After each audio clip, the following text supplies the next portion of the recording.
Ah, never mind. That's one of Martin's World's all fucking common mistakes. Just Starting the without a mic. suspense, it adds a little bit of, oh, are we here? Are we not here? No, we're definitely Nice, here. All nice, right, nice man. when Teresa's giving us the heads up there in the hot box anyway, letting us know that there was no sound. Panic Nice averted one. there, Teresa. I realised the error I made and we fixed it promptly. I've made a mistake now so many times. Well done, Hotbox. Yes, yes. So we are back live. Guys, get your comments coming in. Any questions that you might have there for our guest, who is Casa de Strogas, otherwise known as Graham De Barra, who's going to be, if you're down here in the south of Ireland, a candidate looking for your vote and the upcoming, what are they called, European elections?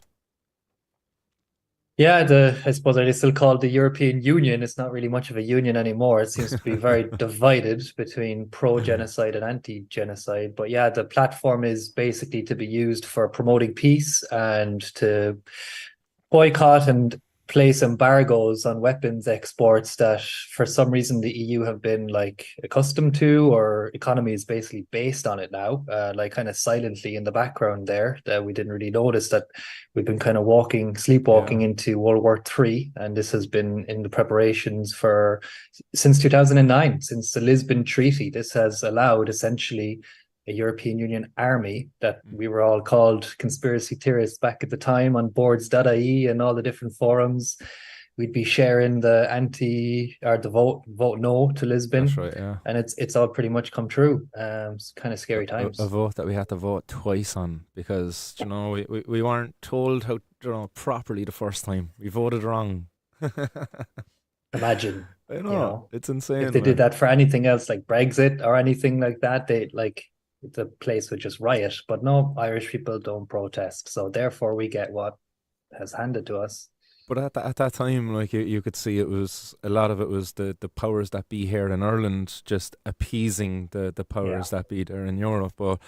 from what I've learned a little bit more about since some of your own posts over highlighting it, and some other podcasts I might have listened to as well. But it was the arms industry actually in Europe. Like I I never really knew Europe for an arms industry as such. But even Ireland is like we export technology that's used in military development. Like I do believe we export a lot of stuff to Israel, and that's used then by their military, and that And vice versa as well. and This vice the versa. worrying part is that we import. We're the largest importer of Israeli technology. Of 40% of Israelis' exports, that's military technology. Because all pretty much all tech that we use today, consumer technology, was all based on military at one point, right? One country spying on another country just became the mobile phone, Yeah, essentially, right? So like Samsung used to be a tank company, so they went against North Korea. They were building missiles, and now they build tablets, televisions that watch you with cameras and microphones and audio devices. that we So gift they to our stopped kids at Christmas. that. Yeah, right, right. Scary thought, And like, because I never actually knew that about Samsung until just now. I just learned something new there from you, and I'd imagine other people out there in the hot box also would have just learned that now, as well. As that's not common knowledge about Samsung. no, it's not. And like, you probably imagine it's the same with a lot of companies. Like I haven't done research on other like Apple. I'm assuming there's some links there with like these companies don't just climb to the top of the capitalist ladder without some sort of help from the government. You can call it like a protectionist economy. Maybe they're just protecting their national interest or domestic brands, but I'm sure there's like back doors that are written in through scripts that allow governments and police agencies and stuff to get access to private conversations and Oh, messages and stuff. And no yeah, you're doubt. right, the lobby what has been very big, like that Lisbon Treaty vote. It all transpired even recently, as recent as 2020. The largest donor who was against the Lisbon Treaty actually won a case against RTE because they made like some defamation against his character. His name was Ganley, whatever your opinion about that character as like kind of an aristocrat, I think born in the west of Ireland and has a lot of companies in the United States. But like something like a couple of months or weeks before the second Lisbon Treaty vote, there was a documentary screened on RTE called Citizen Ganley, and they made some inferences that I don't know that they tried to say he murdered someone or something like that. And Yeah. 10 years later, in court, RTE issued an apology, and they settled an undisclosed sum of money, which Ganley is quoted as saying he was very happy with. And even though he lost the second time around, he didn't financially lose anything, and he just moved all of his financial interests to the US and is just making a lot of money out there. That's the thing. It's like we we do have a weapons lobby in Europe, but we don't even realize the 400, or is it 500 and something weapon firms that are actually registered in Dublin. That's not even Northern Ireland. That's not What? including the UK. And in Belfast, Five hundred there's the weapon largest, firms are registered in Dublin. the same way we register a lot of companies that may have questionable motives, but as long as they're contributing to our impressive GDP growth, Yeah. which is like completely faked, Yeah. we're happy to accept their taxation. So they may not be producing on the southern border, but then there's other companies that are the largest missile producers in the UK, and they're situated in Belfast. One company called Thales, and they've been around for 75 years. They go to like primary schools and they like tell children that they're just like building robots to protect the future and protect citizens and whatever. And in reality, like those missiles are being dropped today on the Gaza Strip, and this is happening on our island. So yeah, there's definitely a lot kind of to discuss there that's not being discussed. Like I Yeah. understand it that in the European Parliament now they won't even talk about Palestine. Like it's just not, it won't even come up in a topic that's like discussed, in Yeah. a democratic institution. They talk about other wars, but they just won't talk about this war. And it's just very strange how Germany has Israelis back against Iran, and like no one is consenting in Germany to this kind of foreign policy, right? Hmm. So yeah, that's But like I don't even basically think the it's even seen as a war as such. It's just seen as like, oh, Israel is just defending itself. It's still retaliating from October 7th. Still. right. Yeah, I mean, Um there's definitely a long history there. Um, and it's not to say like, Iran is like right or wrong. I suppose Iran have Ireland's back. We do like have that that shit's Bobby Sands scary, like. Road named where the British embassy is, and Hmm. like we don't have any bad blood there between any Middle Eastern countries, and I wouldn't like it to go that way. But it certainly looks like, as part of the European Union, we have this like common policy. So if your other European Union countries, larger countries than us, want to take a stance, we're going to be drawn into that, and that's kind of dangerous for the future of the island as a very strategic base for the US military and potentially NATO. Hmm. Yeah, that NATO thing is an absolute mess, really. Like when I didn't know much about NATO all along. I kind of knew it was something that was set up when the Soviet Union was a thing. But like that's long since kind of come and gone as such. I know Putin is there the last 20 odd years or whatever, but it was like in response to that. But there's like when a country signs up to it, there's all these requirements then of these countries, which stimulates what we were just talking about there. These arms companies, like, so if you were now signing up as a member of NATO, there's all of these requirements in order to be buying arms and to be, doing certain things that benefit, again, this industry that we're talking about. And then you see the Hmm. expansion of NATO and kind of how that.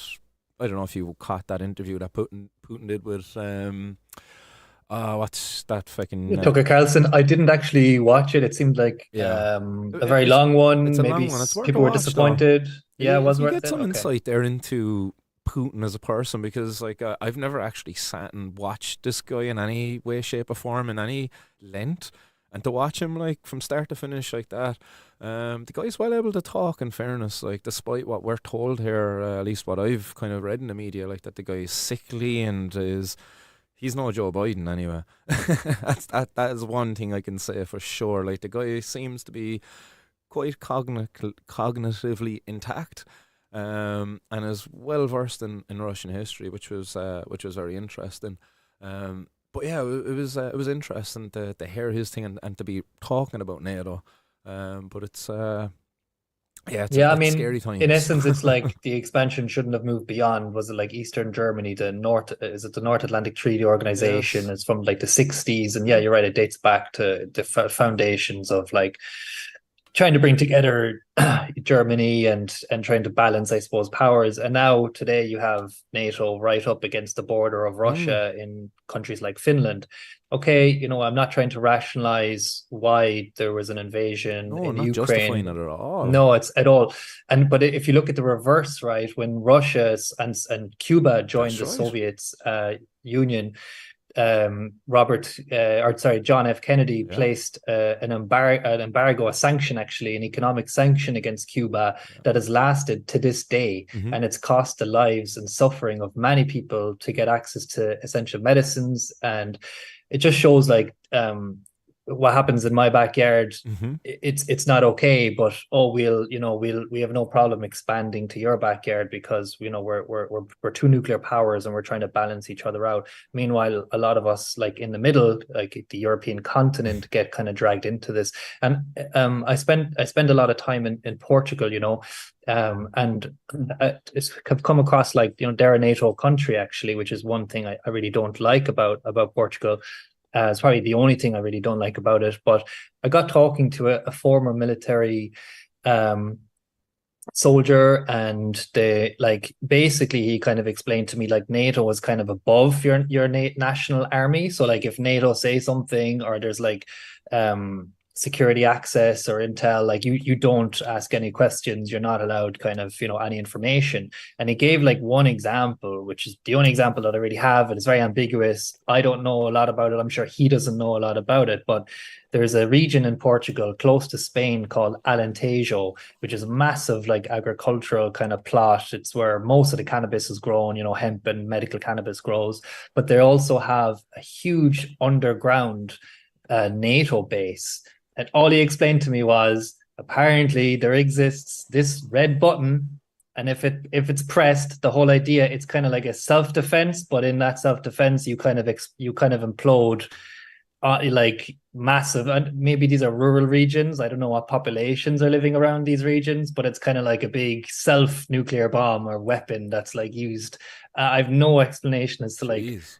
uh why that would ever be needed in your country, but like I'm sure maybe Switzerland have those types of like self-defense barriers. But for Portugal, of all countries, being on the western side of the European continent, it just doesn't make, it's just such a strange kind of concept to me that there would be this big secret that NATO wouldn't be willing to share with like the Portuguese army. So imagine if Ireland joined NATO, what kind of tactics would be used as a strategic base in the middle of the Atlantic Ocean that we wouldn't be privy, not never mind as citizens, but even as like our own national defense army wouldn't have any understanding or be allowed to know more about like what their operations are. Yeah. Similar enough to what's happening in Shannon. Like we don't know for sure any assurances that there aren't people being tortured on those Mm. planes, which would be a contravention of or violation of the European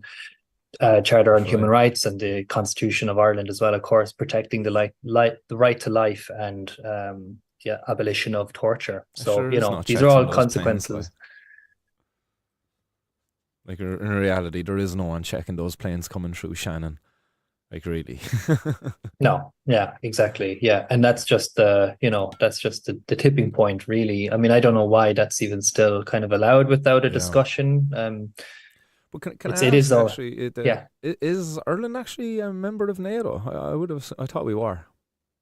No, Ireland are not currently No, a member currently. of Oh, NATO. However, under Micheál Martin's reign as Taoiseach there, yeah. his very short reign there over 2 years, he like very quickly moved conversations towards membership, and was mentioning like, oh, there should be a referendum, but there won't be a referendum. But instead, we'll have these kind of like the Citizens Assembly. We'll have these like sit-ins, like Yeah, teach-ins or something, and they what happened in UCC. A couple of protesters were that's right. taken out from the audience, Yeah, for demonstrating and stuff. And yeah, a lot of opinions and dissenting opinions were just not allowed to be heard. yeah. So again, it's kind of like citizens assembly, but we'll select who gets to speak at this And what they assembly, get to not speak about. citizens. Yeah, yeah.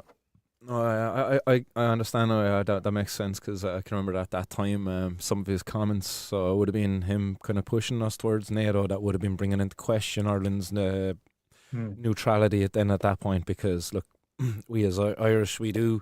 At least I, I take some pride in Ireland's neutrality as a country as well. I don't believe him more. I think like both of those sides, fucking Russia and Ukraine at that time, that a resolution could have been made before any fucking blood was ever It could have spilled. been made within a month. Yeah, there It was a could have, peace treaty within 1 month. Yeah, March 2022. but it seems the powers that be on one side were kind of pushing the hand of the Ukrainians to kind of say, hey, no, don't fucking deal with these Russians. Don't give anything. But imagine if we, as the Irish, like when we look at that, apply that to Ireland here, and how we share a Yeah, portion of our island with this empire, the UK, the United Kingdom, that's in the words there, the kingdom, and piece of that there is the north, and we had to settle here in Ireland. Like, how is that any different from fucking Russia taking a piece of Ukraine that they feel they were entitled to, that they feel that the people there wanted to be a part of Russia? I don't know what the whole thing was at the time. Again, not justifying it in any way, shape, or form, but man, it's just crazy how we want to just paint them so much as bad guys when it's just yeah, it is there really like I can't help but like almost see like again our side nearly has been and I say our side like but the West has almost been the bad guy in this like and Russia is just kind of like fucking yeah just standing up for itself.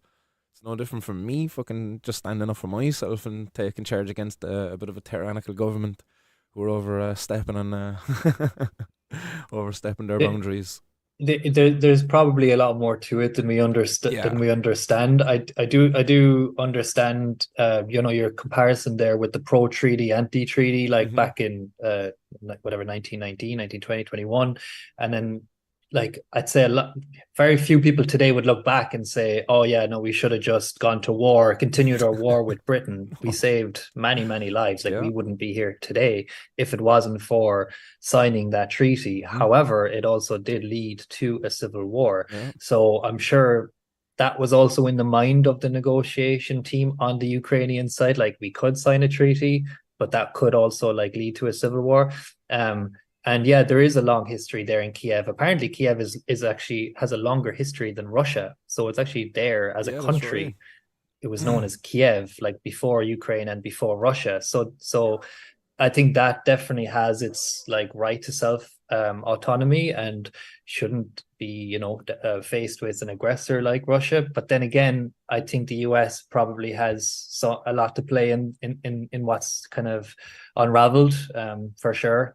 So yeah, there's obviously and then the EU not stepping forward in 2014, like it's not like the EU stopped sending weapons to Russia. Like Russia was still a recipient of EU produced weapons. So again, it's like the Israeli conflict. Like the EU is saying one thing, like, oh, we'll recognize Palestine as a country now, finally, but then they still continuously send weapons to the other side. And Yeah. I know the EU obviously stopped sending weapons to Russia since probably a few years now. But it's kind of like you knew what you were kind of getting yourself into here. Like, I mean, Saudi Arabia was the largest recipient of EU weapons in the last decade. Yeah.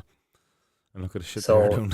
there's not even an election there. So whatever about Putin winning the election every time and no doubt Hmm. interfering with the electoral process there isn't even an election in Saudi Arabia. So like it's hardly for democracy that we're sending weapons. So therefore it's for profit. That's Yeah. the only other reason. And that needs to stop. Yeah. Yeah. No, I would agree strongly there with you on that as well.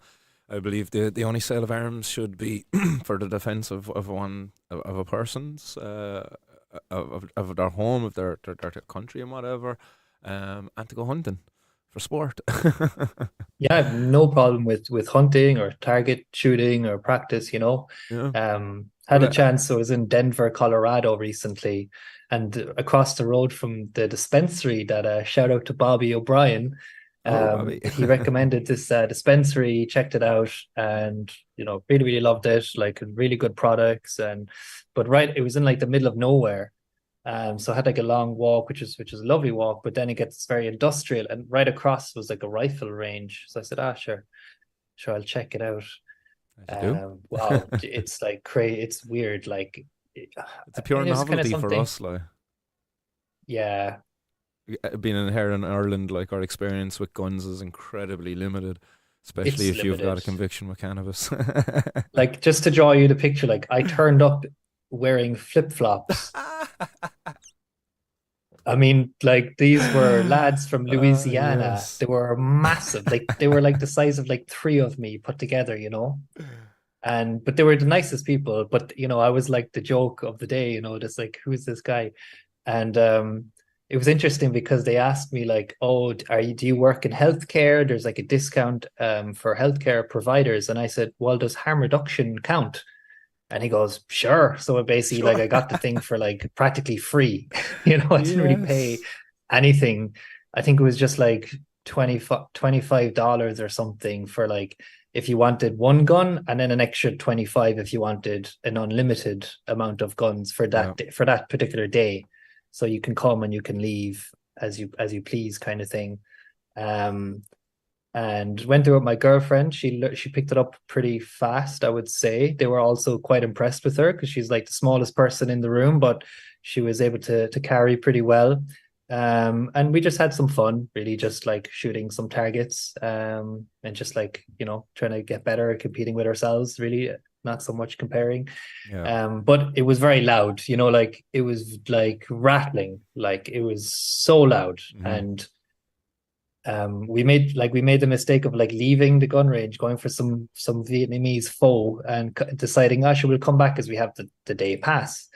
And it was just such a bad idea because after you come down off such a like high energy adrenaline kind of activity, you don't realize your body is so exhausted. Like we were there for 3 hours, left for a couple of hours, came back, and then there was, bumped into a couple of Irish lads. Of course, they went for the shotgun, and Oh, it was just being anywhere in that room near oh, the that shotgun. vibration.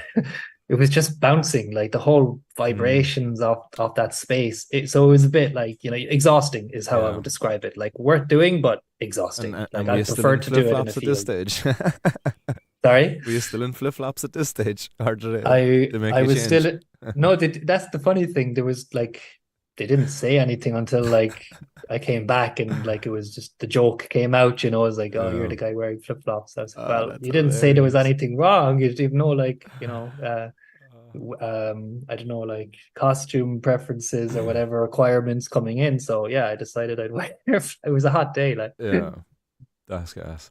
And had they said anything about cannabis at all? Like, is there any um Oh, they all use it, yeah. Everyone working there, and none of them buy in dispensaries, which was interesting. So all they were grew their saying own like or got on the black got market? they were interestingly, they were saying they get it from, yeah, like a friend or a dealer kind of thing. But he said like that particular grower that he's currently getting his cannabis supply from, he said he's using some sort of, I don't know, is it the tissue culture, man, or Yeah, something yeah. like that? This seems to be tech that's being really used in both legacy and legal markets. So he was like, it's like a guaranteed it's going to be like this strong, and it's going to, for him it was just a better Yeah. product. And And that was really interesting. for the producer as well, like it's a way to maximize efficiency in space.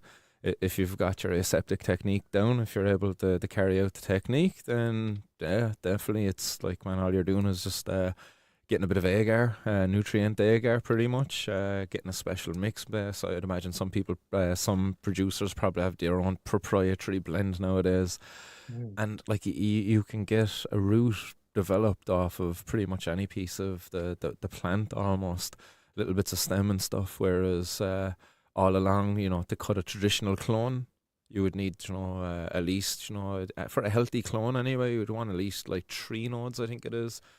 Clip the bottom two, get the roots off the bottom one, and that takes a bit of biomass. So again, if you wanted to use that same traditional clone, you would probably get about 100 tissue cultures off of that traditional clone versus one clone.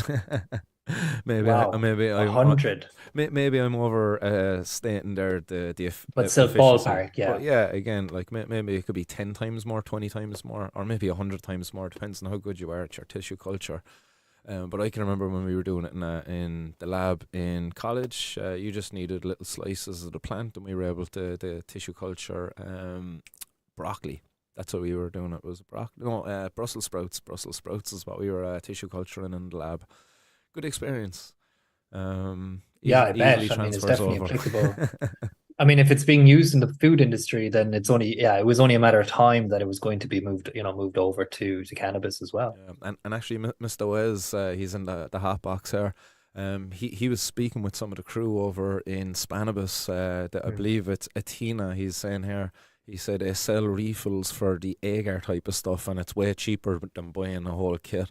So there's already companies over there, and I can remember seeing Mr. Wes over there checking out their setup actually, and thinking like, yeah, this is definitely going to inspire this guy, and it's going to be coming back to here. So I'd say it's only a matter of time before we see some tissue cultures of some of the fire genetics there that Mr. Wes to be playing with.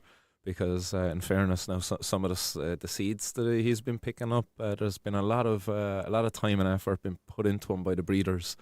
So yeah, tissue culture will see those hopefully replicated across the island of Ireland. Oh man, I'm so like regret. I have one regret from Spanibus. I was in Terp's Army, and the founder of Jungle Boys was there selling his genetics. I think he had like 4 or 5 different, like, I don't know, cultivars or different strains, I suppose. They're obviously hybrids anyway, or something, Like a something like really thousand nice, bucks and I or forget the something, weren't names. they? They were obviously very expensive, and like because I didn't, like you're like strapped for cash in the place. Like it's just Yeah, your money is just gone. Like, and it's just so I much don't know nice weed to why. buy. Yeah, like so And my regret is like not having brought my own seeds, like seeds that I've gotten from collected from the Himalayas. It could have been a nice like bartering opportunity. It would mhm. have been really interesting to see like what might have said, like even if it was a no, it could have led to an interesting conversation.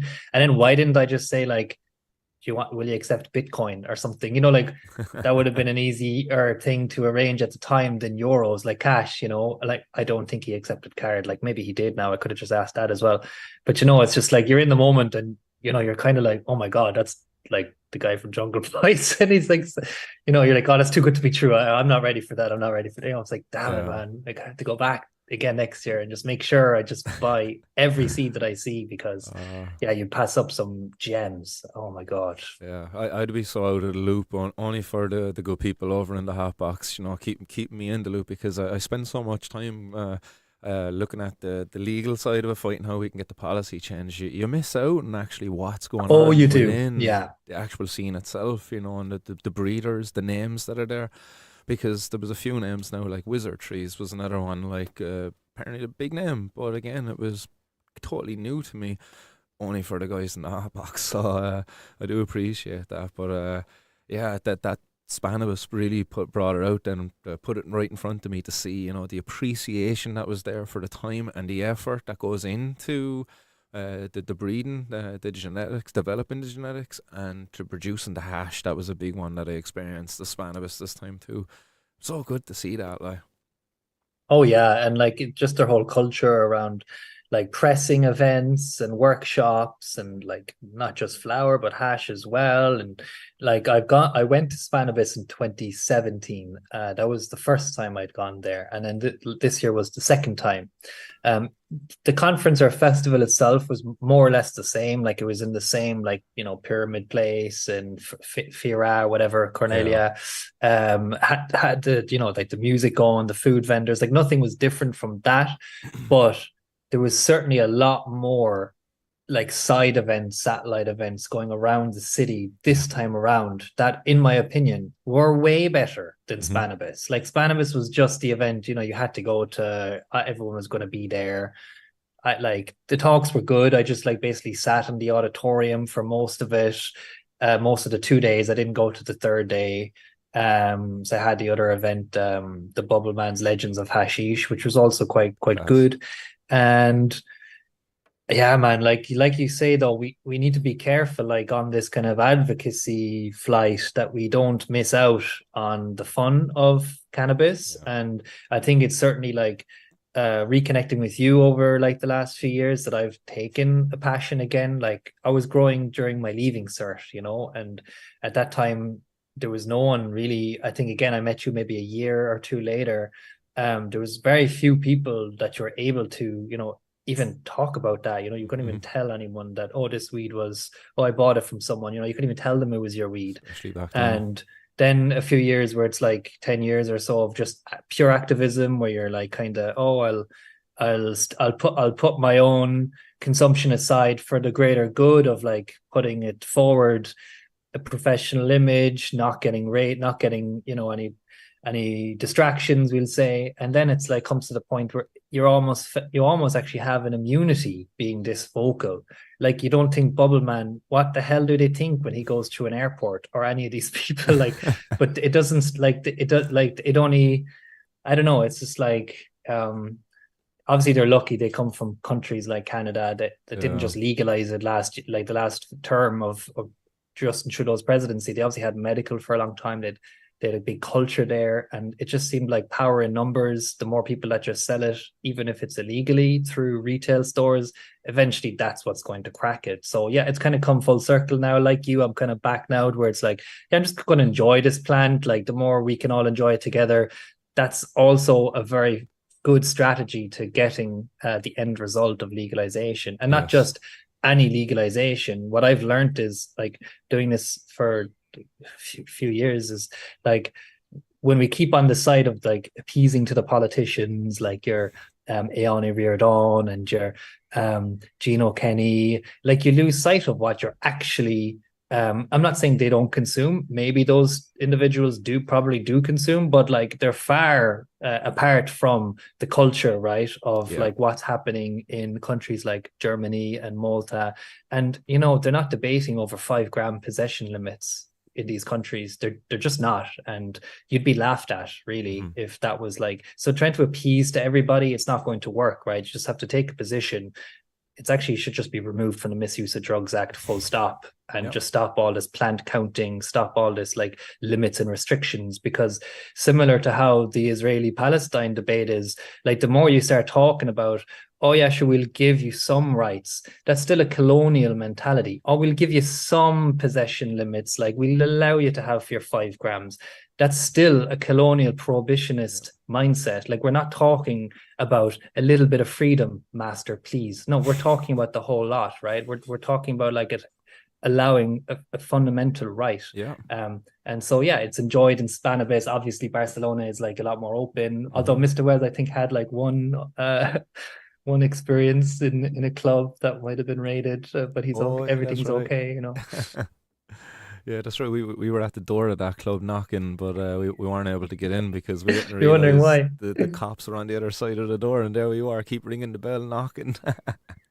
But again, there's the optics of it. Like that was one difference as well. I didn't like about this Spanibus compared to previous years is like, even at the subway station at Fira Cornella, like the closest station, there were dogs and That's police right. there, like canines, like all day on the first day. And like I was with a patient and like he was being, searched and stopped and stuff. And yeah, it was just not a pleasant, it was all optics again. Like they weren't, they were giving fines to some people who were caught and they were letting other people go. Like basically the cop said like, oh, it's only CBD, right? Like that was like, if he liked you and he didn't want to stop you, he just made you say that it was CBD. Again, I'm And like, they'd let you I'm not go. interested to talk and to pretend that it's not cannabis, man. Hemp and CBD is cannabis. So no, it's all cannabis. Why don't you re-educate yourself Yeah. about what, instead of trying to call it like something like CBD is okay, but THC is not. Whatever, man. Like Yeah, that's silly. Thankfully, my experience over there now was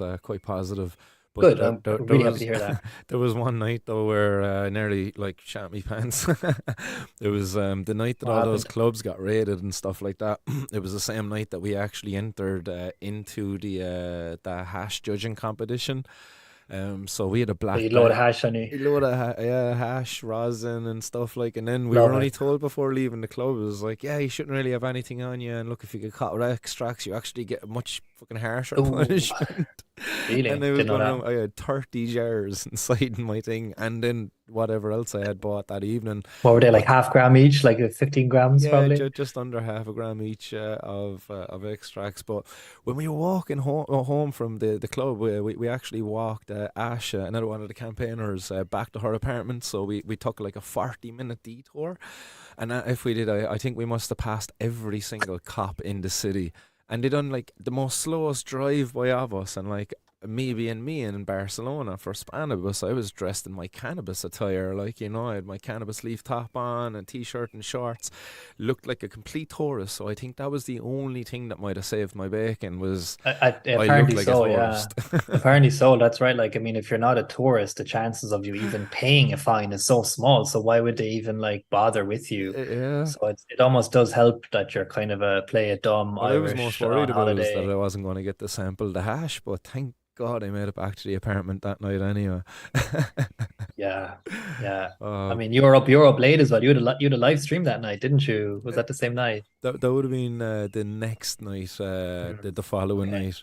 But it was a late night that night. I think it was like half 2, 3 o'clock that we were actually getting back to our own apartment after, as I say, taking that like 40-minute detour out of our way, like making a 30-minute walk, an hour and a half walk nearly or something. It's a big city. I did a lot of walking there as well. Like Beautiful even though the city though. subway is so easy and so handy to like, when you need to be somewhere fast, I just kind of was like, I don't really ever need to be anywhere now, so I'll just like walk and Yeah. just real nice walks actually. Yeah, savage. 420 is coming, and you're going to be coming up as a candidate in the European elections. Tell me a That's little right. bit about your campaign and how that relates, I suppose, to 420 and cannabis. Yeah, well, I suppose I'm campaigner for a long time on the human right kind of perspective of cannabis. Like I said, I don't believe in plant counting. I don't believe in restrictions of possession allowances. I would think that some change ought to happen on the European regional side because it seems like in Ireland, as much as it's a small country and things are probably easier to change in smaller countries with 5 million population compared to Europe with a 300 million population, I feel there's probably more that we could be doing there. I would say, like, regardless of the outcome of the election on June 7th, I'm planning to do an event in July in the European Parliament. So it doesn't bother me whether I get elected or not. I'm just going to continue with this. So I'm going to be heading to Brussels. I think it's the first or second week of July, and I'm hoping to do an event there. I do have like a farm in Portugal, so it's like every year I have to apply for the hemp application, but so I'm not really like regarding myself as a hemp farmer quite yet until I get the application. But I am also so I'm representative of the community and the slash industry. I don't really like to refer to hemp as an industry because I think a lot of it has been kind of a little bit underhanded recently, like, kind of moving away from cannabis towards like this CBD. That's not what I'm actually cultivating. I'm cultivating industrial hemp for construction, biomass, Yeah. insulation. I really, really believe in hempcrete. Hmm. So I think like a large part of our housing situation right now is that defective concrete and like very bad practices within our construction industry has led to a lot of subsiding properties, a lot of properties that just don't end up going anywhere, especially in a county like Cork, which is literally built on marshland. We've had a lot of like a history there of like dodgy property developers who sold houses that weren't built on like proper foundations. And when you begin to like rethink construction from the grounds up, like literally using hempcrete instead of concrete, you actually solve a lot of these problems. Like in Portugal, for example, forest fires is a huge issue annually. Like there's not a summer that goes by without forest fires, and hempcrete is fireproof. also where I am right now is on a volcanic island, and we do get earthquakes. So another thing with concrete, and it is kind of a bit of a fear, like I'm in an apartment. It is a bit of a fear, like obviously the apartment could, like, it's probably not built like probably to like earthquake resistancy as it's built out of concrete and mostly basalt volcanic stone, which is probably a lot more durable at least. But yeah, like that is a fear, like genuinely, like day to day is like buildings can fall down, and that doesn't happen with hempcrete because of it can absorb vibrations, and so as buildings do tend to move, it all depends on how good the engineering is to kind of subsume that movement. That's why skyscrapers and such, they actually slightly move at the top, and the engineers have to think of that as a design problem, and to get over that is to kind of move with it. So like, I don't know if anyone's ever been on the top of the CN Tower in Toronto. That's like, I read about it. You're actually slightly moving, like a centimeter left, centimeter right, like all the time. Not talking about like building skyscrapers out of hemp, like maybe that's kind of being done, but just basic housing, right? Like Yeah. it can be done cheaply. It can be grown in 3, 4, 5 months compared to something like trees if you're using a timber framed house, for example. So like that's like probably my biggest issue, I would say, Yeah. or like campaign, is to move towards away from the concrete monopoly and towards, like, we talk about climate action and as if it's like a target that's like really being challenged. Like it kind of is and it isn't. Like Yeah. there is this Green Deal. It never got passed. It'll be voted on again in July. I'm sure there's some good elements in that Green Deal for Uh, the environment, yeah. but it's amazing how hemp and cannabis doesn't Yeah. get a mention. They're It's insane. they're disingenuous in their conversations if they're having any conversation about like the environment and a greener economy, and not actually talking about the prohibition of the cannabis plant, because the prohibition of the cannabis plant, if you want to look at it, is probably one of the most destructive policies out there to our environment, in regards to what it's actually cutting us off from. Because like to grow the plant, you have to go through all of these bloody hoops. You're waiting on a license. Like if you wanted to start growing corn in the morning, do you have to wait on these overly restrictive licenses? Like, where you're waiting over a year. Where you have to get, like, in certain places, like here in Ireland anyway, your field has to be surrounded, by other fields, and it can't be viewable from the road and all of this if you're growing bloody cannabis, hemp. It's insane. So I suppose the only real viable way to achieve what it is that you're just talking about there is the removal of cannabis, from the Misuse of Drugs Act across, I suppose, the European nation. The only way to do that is we'd have to have rewrite that fucking United Nations document, because that's pretty much the root of it all, really, isn't it? That's what they kind of say. That's what's binding us into having cannabis listed as a narcotic and on the Misuse of Drugs Act is this United Nations agreement. Is it 1961, I believe the document is from? Correct, the Single Convention on Single Narcotic Drugs. And, Convention. and you are right, Martin, by identifying that there is an overarching kind of international law that, yeah, we need to also be cognizant of. So we have to work within that treaty until that treaty is either amended, a new treaty has come about, or that treaty is like abolished. So, however, working within that framework can be quite flexible. Like Mm-hmm. you do have countries like Bolivia and Colombia who have legalized the coca plant for coca leaf purposes, like coca leaf tea. I have some right here, and Right. so they're not breaking the international convention by regulating the cultivation of this plant for these purposes, like tea and oils and these kind of things. They're not extracting cocaine out of it, which is Yeah. still in itself listed as a category one or whatever prohibited substance. They're just saying that they're protecting the indigenous farming community's right to cultivate essentially an indigenous plant that has been around a lot longer than the human species. So like you do have flexibility. Obviously, like Canada has legalized cannabis, and Uruguay as two very early countries, like over 10, 12 years ago. they have come under some, like, they probably are breaking the convention, but there hasn't been any like sanctions placed against them just because they have, Yes. legalized cannabis.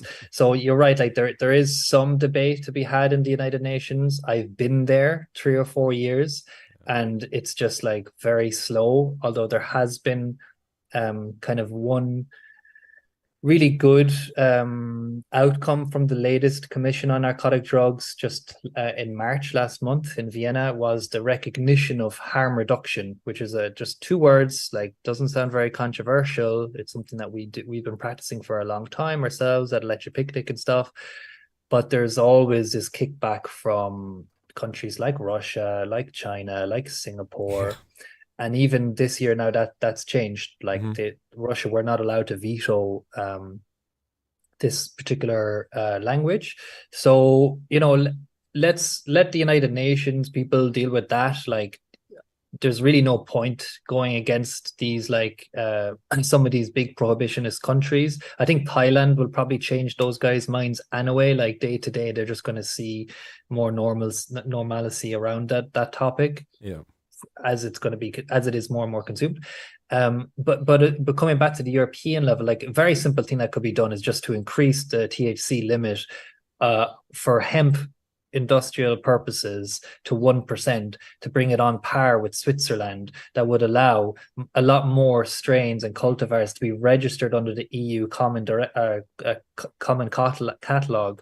And you're right to reduce the restrictions that are in place around applications and licensing. Like to give you an example, I ticked all those boxes, got the bit of land in the middle of nowhere, and still my application was rejected last year. And the reasons why it was rejected was they said that I didn't detail the stages of growth ahead of time, as if literally I meant to put down on the application like week 1 germination, May 10th or whatever date I want to start cultivating,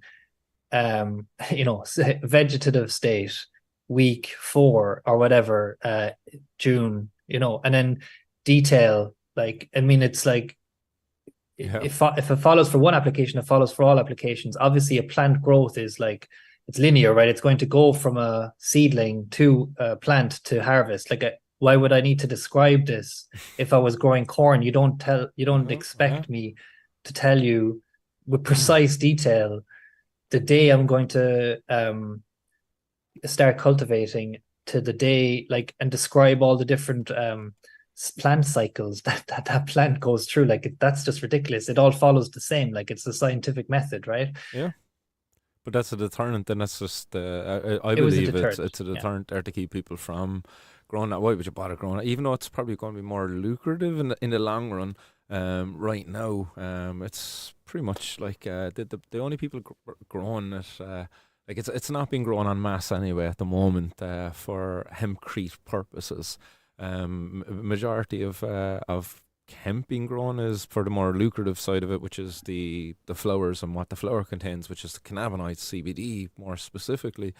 But that still then feeds into the hempcrete industry because there's still a lot of pulp from those plants.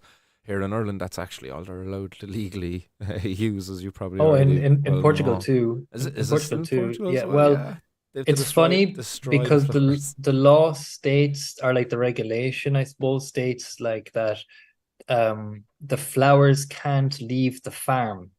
Okay. Yeah, But it doesn't preclude extractions from those flowers on the farm. And it doesn't say oil can't be brought off the farm. So you could literally have a dual crop situation where you divide the the pulp or the herd and the stems yeah, from the flower. And as long as you have your in-house processing, but again, now you're coming at like a larger kind of cost overhead initially. It's like, oh, you have to have the farm and the and the processing processing. facility. Yeah, The farm isn't really the expensive part, but the processing. equipment and for processing, Yeah, like any crop, is going to be like a lot of money, like hundreds of thousands, millions of euro, depending on what kind of scale. yeah. I'm only talking about That's hand why harvest, that's why small scale. form cooperatives in order to offset the cost of Yes. processing. The cooperative, quite often or not, is formed as a processing business for a local group of farmers and whatnot. Yeah. And Yeah, you again, got it. That's exactly where the conversation needs to kind of go. And hmm unfortunately, still here at least, it's still kind of in, even though there is quite a lot of not just hemp producers, also medical cannabis producers and processing yeah, facilities. Like they divide licenses for medical cannabis into cultivation and processing. So you are like handling and import. So you could have any one of these licenses. So you're right. There's just as many, say, hmm processing licenses granted than there are cultivation licenses. But yeah, like it's still in the sense that the government needs to yeah, subsidize equipment and machinery the same way they do it for tomatoes or any other industry. Like these don't just tomato producers or strawberry producers don't just come across millions of euro no, and invest in bootstrap their company. Like they do depend yeah. on some I don't know external if funding. you recall, there was about 2, maybe 3 years ago, we brought in a load of students into the government, had them sit down, and it was like young people being the government for the day. And there was a list of proposals that they developed by the end of the day. And one of those recommendations actually was that the government would invest in hemp processing equipment. Now, I don't know who these kids were, but My obviously, kids. with smart kids, yeah, obviously one of them is coming from a background there where they have some knowledge there, and the lack of interest in hemp farming and hemp processing. But that was a very strong recommendation to see coming from a bunch of kids playing government in the government building for the day. The government came back in, and I think it was talked about a little bit by one or two politicians, but it's like there was nothing ever done about it as such. Like here we are still today. Like, and if I was to bring on any hemp farmer from around the country of Ireland and ask them what investment has been made in your industry here in Ireland, like by the government, there'd be none. Like the only investment was probably into the regulators, into the revenue to go around and harass them. To test their bloody hemp in the field, as some people are there saying in the comments, smells chronic. That their hemp fields can test hot. That they're harassing Um, farmers, but yeah, yeah, like it's crazy. And again, if you increase the THC allowance slightly 3 times, say to 1%, I think it would probably resolve a lot of that risk that farmers take on, like that economic risk. Like if yeah, by the end of the harvest you're actually at 0.4 instead of 0.3, um, and then next thing you know, you have to lose your entire crop. Like that's devastating, obviously. yeah. Um, so yeah, and it's such an easy thing for the European Union to do. Like they did increase from zero point 0.2 to zero point 0.3. However, it does a lot of these policies that come from Europe still depend on nation states, member states to introduce that into like ratify that into their own domestic laws. Like few countries have an automatic kind of dual system where whatever passes internationally is automatically placed on their national legislator. In Ireland, we're not one of those countries. It's like common law, so it's all down to legislator or the courts. So even if the EU, this is the thing, like even if the EU recommends to increase to 1%, Ireland could still be in a position where one department thinks it's 0.0%, another department thinks it's 0.2%, and then you could have like the Gardaí saying like, no, no, no, we're going to seize everything anyway. Yeah, And even that also happens in Portugal. You do have some farmers who are mistreated. We'll say like years and years of kind of litigation or court cases of having their plants, their farms raided, and it's only like later on do the authorities accept that any wrongdoing. Like another reason why I couldn't proceed with my cultivation last year was that apparently a sniffer dog at the airport found my 15 kilos of hemp seed.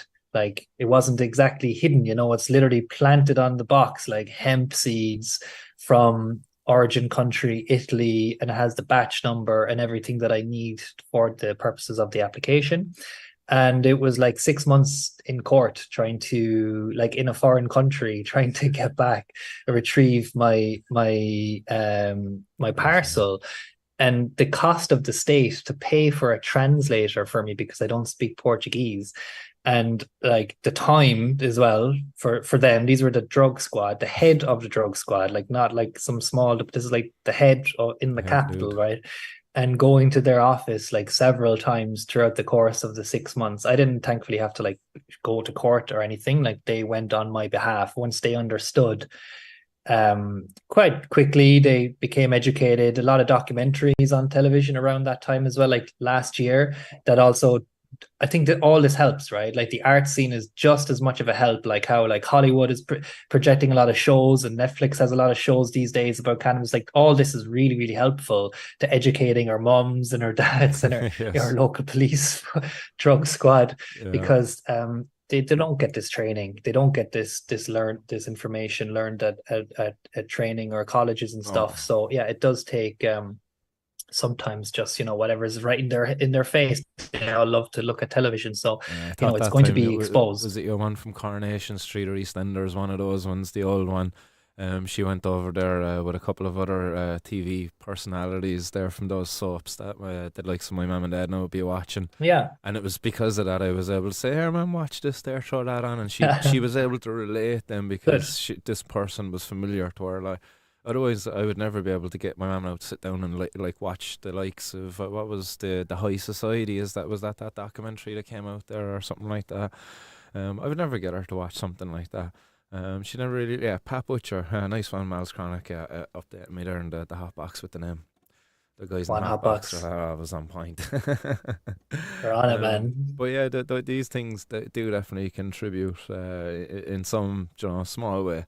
To change the way and open up the conversation, because then look, when it comes up on the radio, like the likes of Bobby Smith, they're trying to fucking insinuate that the use of cannabis isn't somehow associated with some dude who wants to murder his wife, like, and he stabs her or some shit. Like, they're gonna be like, but then I see Pat Butcher smoking that, and it was like it was helping her with her glaucoma or her fucking whatever. Like, they're gonna be like, she didn't want to stab nobody. The only thing she wanted to stick a fork in was the fucking fried chicken. you know, in fairness, like, uh, No offense to any chickens out there. no, like, Go vegan. but like it's just crazy because we've seen a lot of that in Irish media here lately, like, so.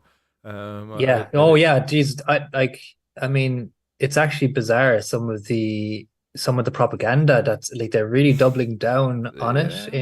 in I mean probably in the US as well, just as much as in Ireland, but we just don't have that balance then like the US has through, just walking outside your door and seeing a pot shop or whatever. Like we It's don't just have that. such So blatant propaganda here. Like, there's no like, if you yes. were to take some of the excerpts and do it up in like in a filter and put a 70s style in it, you would have no doubt like, oh yeah, that's some reefer madness propaganda, and you're like, no, actually that's an article from 2024 about, like, Yeah. some people eating a cannabis brownie and wanting to murder somebody. Like, it's like that article from, was it 1976, and the hatchet murderer, like, who the crazed guy hiding cannabis going around with a hatchet. Like, it's Oh, it's propaganda. horrible, man. It's like they probably had more progressive conversations in Dáil Éireann back in like the 70s and 80s than they do today. I mean, I know there's exceptions, obviously, with Yeah, Eowyn Reardon, like in the last decade or so, and Soc Dems and stuff now. Like, but that's still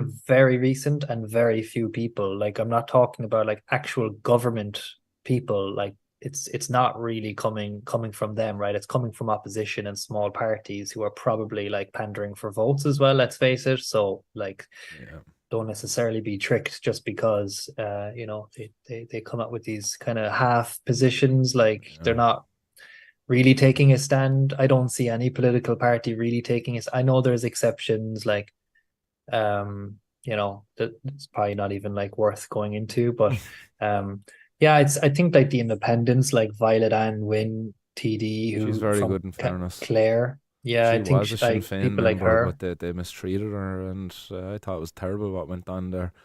And it's not the first time I've seen this happen to a woman actually within Sinn Féin. I don't know, is there a bit of, even though their leader is a woman, but is she a bit of a misogynist herself? Or is someone else really putting words in her mouth, like some of the old guard of Sinn Yeah. Féin are still probably present in the background that we don't really see. And there's a figurehead, and Yeah. then who's really calling the shots? Probably like all political parties, really, Yeah. But I do see independents, all right, playing a big role. Hopefully, Yeah, in the next government, hopefully more people will step forward in different constituencies. I know I'm going to run again on my own, much like yourself good running man. as an MEP. It's just have the issues of my own issues that I don't feel represented on by any of the candidates here. At least represented by one candidate being myself. If I get elected, it just means that fucking other people feel the same way as me. And I think potentially there's a good chance, and I wouldn't be surprised, man, as well, you know, for yourself, if you were to get a lot more votes than you might expect. Oh, I think if there's either of us, I think you actually have a great chance because like it's the local elections, you're a man of your community, you're known in your community well, you're living there all your life. Like I remember going door to door with you for the general by-election back in 2019.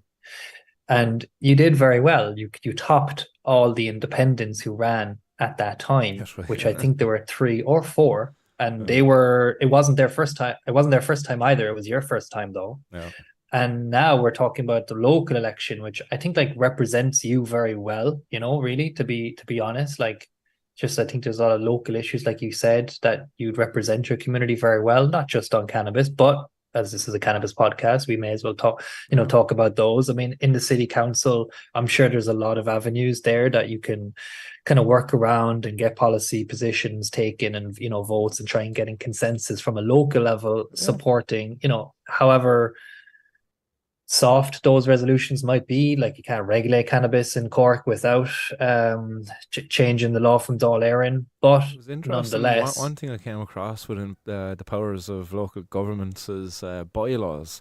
Local yeah, governments can put in place, enact and lift certain prohibitions that they see okay, fit. It was an interesting word, and I came across there going back when I got released out of prison, because I was reaching out to everybody and anybody in power, all the policymakers, including the local councillors. And one person in particular questioned me, and I was like, "Why are you getting onto them? Sure, they don't do anything."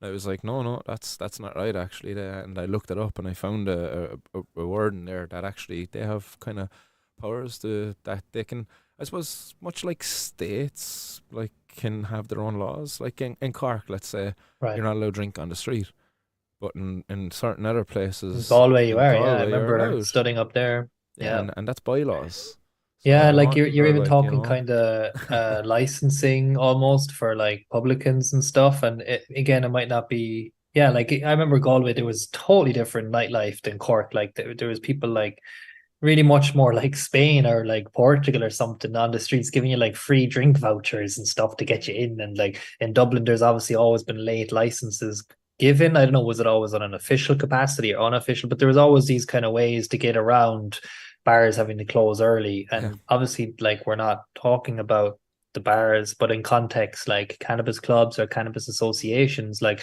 who knows if you get elected to the your local council and an application happens to be going through, kind of like how Dana Larson is getting around it in Vancouver, putting forward licenses for like novelty products, and he's a mushroom dispensary and he gets granted, and then he applies the second time and it's like he's more honest about it, and I think he even just states like pretty much psychedelics or something. yeah, And I think it was a committee of three, and they voted 2-1 in favor. And they said like, while we're not the federal government, on when being asked a specific question about taxing and regulating any product, whatever it may be, like we do have the power to say like to grant it or to not to grant it. And okay, that decision had been reversed as of like last week, and yeah, unfortunately the debate couldn't continue in its entirety. They said, look, it really has to go back to federal now, but yeah. we've provided a framework there Mm-hmm. at the very least. It's happening anyway. And there's like not just Anna Larson now, there's like dozens of mushroom dispensaries That's and right. coca leaf tea cafes in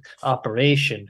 We're just setting forward a kind of taxation framework that our model that could be used in the future. Yeah. Right, we're going to park it for now because it's like federally illegal. But imagine those kind of discussions are worth a lot as well. Just it can happen on a But low on a bottoms up kind of isn't rather that than just waiting again is like that for not the really what UN or the Europe or role the of government DAL. is, though, isn't it? Like, is like if you're getting elected to represent the people, like, are you not there to make sure that the people are protected? They're And like, safe, yeah. and how best to protect people is protect them as consumers.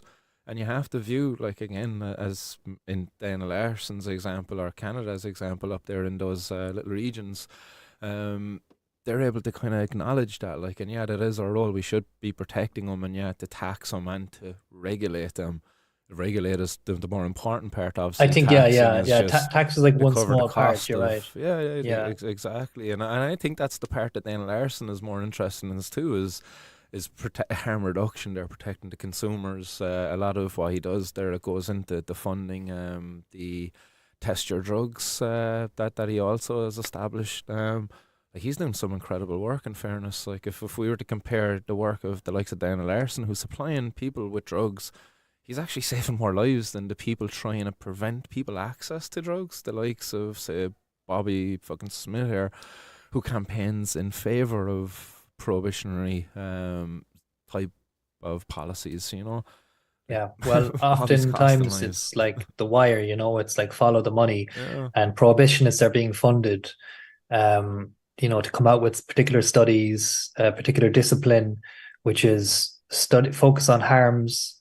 Funding is infinite. Like, it'll just keep coming from whatever industry doesn't want legalization or flexibility around other substances. So in Ireland, obviously that's the pubs, and alcohol industry would probably still see these but these like other drugs as like competitors to them. So obviously they're going to try and favor one drug and not even refer to it as a drug, right? It's drugs and alcohol. It's not just alcohol is a drug, and that's like something that's obviously being lobbied. It's like it's not just a coincidence that these kind of terminologies work their way through laws and legislator, right? And the Dáil bar again as an example. It's just imagine if there was a psychedelics or a coca leaf tea bar in the Dáil, and yeah. instead of like people going getting drunk under dissociatives that depress them and make Yeah. them say silly things and do really like absurd things. Like they could just instead have like I heard it's the guy I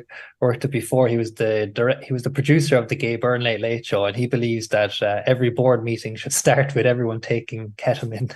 And I I've just said, never "Oh, it'd taken be ketamine yet, such a actually. different like." Imagine, I was like, "Oh, I don't know. I've never tried it. I have no idea." Yeah, yeah, I've not tried it yet either, so I've no, wouldn't have no perception of what that would even be like for them. Like, but I could only imagine that would be better than fucking some of the closed-minded approach that the current a bunch go in with, and the harm that actually does. Why not? Yeah. I'm just conscious. I'm running out of time. There is I've been graced with 2 hours there this evening, and I've pretty much eaten into most of that now. Thanks, Karina. Yeah, I know. Yeah, she's a legend. But I want to, before you go, ask where are you going to find yourself on 420 this week? It's Saturday. Where are you going to find yourself in the world? Because I know you're in Portugal right now. Are you staying put there? Are you going to bring it in there? Uh, so while I would love to, stay in Ireland for the majority of the campaign in the next like 6 to 8 weeks, I'm actually going to be visiting my brother and his newborn baby in Phoenix, Arizona. Ah, lovely. And Oh, I there's forgot you were an doing event. I babies. looked up what's the 420 event. It's called Budzapalooza. Buds of Palooza, lovely. And it was nominated, I think, Leafly or Weed Maps or something like that gave it like event of the year last year. So I'm kind of not too upset that I'm going to miss Dublin or any of the kind of big cities like I stopped in Boston on the way and like New York on the way back. And of course, those would have also probably been amazing play. Like shout out to NYC, Canna all day. He's organizing a few events there in New York State. But it's like it just seems like a nice small like there's a comedy festival, there's glass blowing. So I'm actually going to write them an email now just to let them know that there's someone coming from Portugal with a THC tester, and if they want a free service or for the afternoon on the day, it's actually going to be on 419. So I think on 420, the day itself, I'll probably be like with the family and stuff. So like that'll be nice in its own right. But Yeah, yeah, on 419, I'll be landing afternoon nice. into Phoenix, and I hope just to kind of go straight to that festival, check Look, it out for a looks bit. class. I'm just looking at their website here. Everybody else can see what I'm seeing as well. Oh, good. They have a munchie mall. Yes, I love it. They have glass blowers and the whole vendor village where you're going to be able to get all your top brands. Class. Looks like you're in for a good time anyway. Yeah, hopefully, Now, when I looked into it more, I found there was actually another event, a National Cannabis Festival in Washington, D.C. Had I heard of that, I probably would have just like rerouted my flights that direction because they have like Wu-Tang Clan headlining and like Thundercat Ah, and yeah, and like class. SSDP, shout out. They're hosting like a Yes, number of conversations throughout the weekend as well, which is really legends. cool. So it's much more, I think, like activist heavy with the music entertainment side of it, which I mean would also be Yeah, good, but it's also expensive, like it's yeah. like a proper festival, right? It's like $200 Well, minimum. make sure you keep out. You'd be surprised you might come across some SSDP there at Buds of Palooza, and Yeah, for sure. if you do, tell them I said hi. I'm hoping to touch back actually with some of the old SSDP members and to see even what's happening there within the SSDP International. I was I've not seen much from them since I've left, I suppose, and that's for obvious reasons. Not that I've left. Obviously, I graduated college. We're no longer students, I know, but Yes. we're alumni I'd nonetheless nearly go for back to life. college just to be SSDP again. Like that was the best part of Honestly, the I've been college tempted just to experience. do that. It's so like it's Oh, I just such loved a it. great resource. If anyone's in college, like just get on it. Yeah, Yeah, yeah, and if SSD.org. more than in yourself, I'd imagine would say this too. That yeah, I'm more than happy to give my time to help anybody out there in college around Ireland to set up an SSDP. It's easy, Yeah, and especially if we're you actually know. going to be graced with one of the, well, he was the chairperson of the board of directors when I was involved, and he's now a like they call it like an attorney, I guess, out in Baltimore. I think it's like he works for protecting people like housing rights, and he ensures that people don't get screwed over by the big like corporate Hmm. interests who own all the properties. He's kind of retouching his roots, like he has like Irish ancestral lineage somewhere, so he's coming for like a month or like 3 weeks or something. Oh, class. His name is Thomas Silverstein. So yeah, in May, actually coming up pretty soon, where he's going to be coming to Cork, definitely, Excellent. and maybe we'll meet him other parts of the country as well to show him around. But Yeah. if there are any SSTP chapters, or if there's anyone who wants to organize an event and potentially host Tom, he'd be a very, very good speaker. Like really one of the most intelligent people I've ever met. Very well capable lad. I'm delighted to hear that. No, that's good to hear. I look forward to meeting him and having a chat with Yeah. him. Yeah, me too. Yeah, I can't Excellent. wait. And I suppose so 420, you're going to find yourself over in the US. Anything else after First that? time. As I know you were talking earlier about SDP, which something that we do ourselves, but Yeah, let's talk about it. Yeah, definitely. yeah, the June 26th, mm-hmm, every year, pretty much, give or take, we do an event. I mean, it's going for like more than 10 years now that you and myself have been doing it. yeah, And we normally have an event in Cork, although I've been maybe absent the last couple of years. And this year, I'd like to put forward an application, obviously pending a discussion with yourself or other organizers around an idea that we just simply host a stall or like a marquee type of a setup in the city of Cork, maybe in Blackpool. Maybe that would be an idea opposite Cullenburg, because very good idea. 26th of June is going to be on a Wednesday. So I'd expect he'll be in his office and going to brew up a lot of coca leaf tea, Yeah, and just show information about the health benefits of coca leaf, why it's actually like such a popular herb in the whatever Andes region or the mountainous regions of Colombia in particular and Bolivia, why it was ever kind of prohibited, efforts that are being made today to, I suppose, liberate this plant, talk about different extractions that you can do with this plant, talk about the alkaloids there, and just an education, right? Like, hmm, I mean, you as a herbal scientist would be the best person to present on this topic as well. So, if I supply the coca leaf brew, I like brew up a lot, I'll, maybe I'll, like in I'll a bring the big, biocarb. yeah, yeah, The alkaline. the mineral, yeah, that'll help to release. And this is again all the educate, like people may not know what we're talking about, but you just have to come down on June 26th Yeah, to Cork City. It's to be announced, that'd be amazing. and Yeah. try some for yourself. Like just it's like green tea, but pretty much like Yeah. it pretty much tastes the same as a normal green tea and doesn't have any of the negative effects of coffee. Certainly is like not like cocaine in any way, but this is the root herb that's used and that many people consume on their weekends, and they don't even realize, well, they're probably consuming mysterious white powders, but it's supposed to be derived from this coca leaf Yeah. plant. Yeah, no, I look forward So, to that. That's going to be a good one. We'll go live there for the day. Let's hope for good weather. And oh, we'll be good. let's Yeah. definitely extend invitations there. We'll have to give another invitation out there to some of our Colombian friends and maybe even our Canadian buddy Dana Larson there. Maybe you might be able to get some international speakers over on the day as well. Let's not limit our what was I say? Our horizons. Now you're talking. Yeah, man, wouldn't it be great to get like, I don't know, like an indigenous farmer or Yeah. tribe Well, person? what I'm thinking of is what I missed out the opportunity on because of this God for fucking cursed law, which kept me here in Ireland when I should have been over with the SSDP International Conference and going along to the United Nations, because on the day I believe our buddy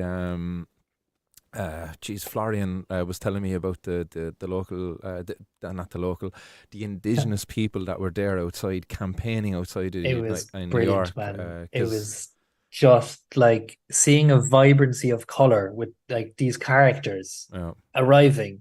There was no like, you're searching me for my coca leaf. They were literally, man, they had the coca leaf like in bales and were just like doing their thing, like blessing the UN and yeah, having a great time, a bit of tunes going as well. Like, I just have to say, like, massive respect for that part of the world, and yeah, if we can represent them well, and yeah, yeah. hopefully have some voices there from that part of the region. We'd have to make it happen, like, because it would just be, yeah, it'll be interesting. It'll be fun. It'll be something different as well. And it's Excellent. like it's coca leaf tea. It's like, come on, lads, it's Yeah, it's literally a cup of tea. yeah, that's it. Like, oh, You it'd be love tea. so funny. Yes, yes. It's the most effective form of civil disobedience, like, because, again, as you say, it's just a cup of bloody tea. Come on, in fairness, like. So yeah, I do look forward to conversing more and organising that and planning that out and seeing it actually materialise. Bring on SDP every year. It's always it's a good campaign to get behind. I mean, if it does end up in court, Most so be likely it. not. Like, Like, in really, fairness, lads, it's about time we have this debate too. Like, cannabis is a yeah. very important topic. There are also many other herbs that are equally as important that we've just been so, yeah, just like hidden from us. Mm. And yeah, it's like Well, it's coming all out into the light now. So it's I fun. have to say though, in fairness to the guards, like I'll give credit where it's due. They've always been Yeah, very respectful of our true. protests. Outside of Mm. say the confrontation we had during the COVID period, Yeah, but that was that probably largely down to the the restrictions at the restrictions time or exactly, whatever. which is like I think that was the only reason it happened. I think if those restrictions weren't in place, then they probably wouldn't have shown up in the way in which they did. No, certainly not. Because the following year the restrictions weren't in place, and we held the same protest, and just as many people, if not more, and they respected it. They were there. They showed up. They had a chat with me. I was smoking a joint, having a chat with them. Like there was people rolling joints behind me, but I was having a chat with them. So, in fairness, credit to the cops. Like in my experience over the last couple of years, like they've been quite sound. Like I have to say. I'll give Mm. credit where it's due. Touch wood, long may that continue. Be Yeah, on there well, later with a I different think like, story.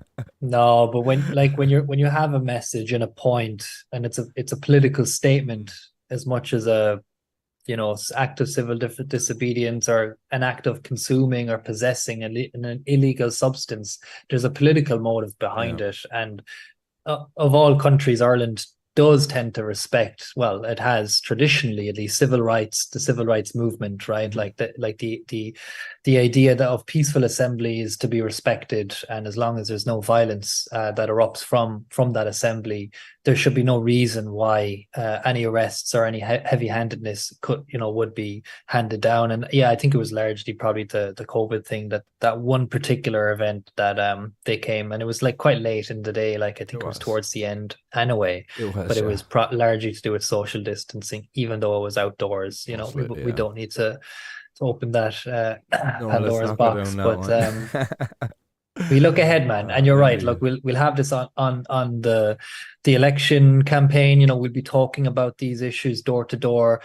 if there's a, we can't make every door, so we'll be doing events long after the election. Doesn't matter the result of the election, but on June 26th, which will be 20 days after, we'll be holding this event and keep informing the public, and keep holding these educational events and Yeah. campaigning, and yeah, hopefully more people will consider running their own 420s next year and support Don't Punish. There are grants available for support Don't Punish. I think one year we ran it in like 8 cities or something. I think No, Athlone was even included we in done it in, 2014 I think. during that time when that whole scandal has recently come out with those those, I don't know, sergeants or whatever they were, who were involved in the drugs trade. Like, these were conversation. We had activists on the ground Yeah. during these times, right? They were crazy times, But I but think we they achieved were double peaceful. digits in towns and numbers that year in It was 10 or more, yeah. So I think SDP 14. events.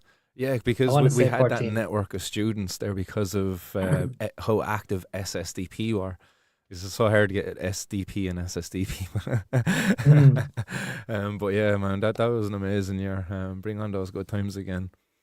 Yeah, Um, anyone out there who's, a student or in a college or under 25, these are all opportunities, like Students for Sensible Drug yeah, Policy. It's really just young people for sensible drug policy, and Support Don't Punish, a separate campaign. It's open to all. yeah, for And old just go guys onto like the us. website, supportdon'tpunish.com. And yeah, you can find more ways. And I think the application deadline is coming up next Friday week. Mhm. So if you are in a city other than Cork, like there's only Cork being organized, there's ample opportunity for other towns and cities and villages across the country. There is some grants there that you can apply for and just have, a little event in your town. It's all good. It doesn't have to be huge, but it engages conversations with the public, and that's what's important. That's what's going to change it, right? Yeah, definitely. No, it's can't say that enough, really. Like, so people out there, yeah, hopefully you all got that anyway. The opportunity is there for anybody to take it, and as Graham said, like, it's only Cork so far that there's a proposal for. So do step up, please, or come join us.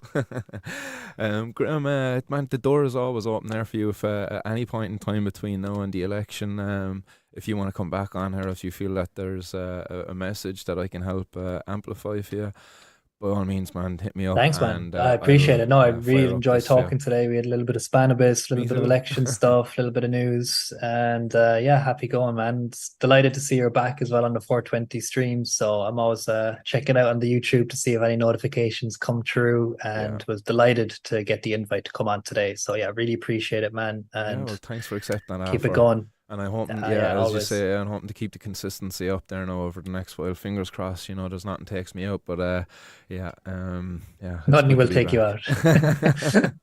It's good to be back. Impossible. Yeah, I should have been in court actually as well today, but that's been put off now till September 16th.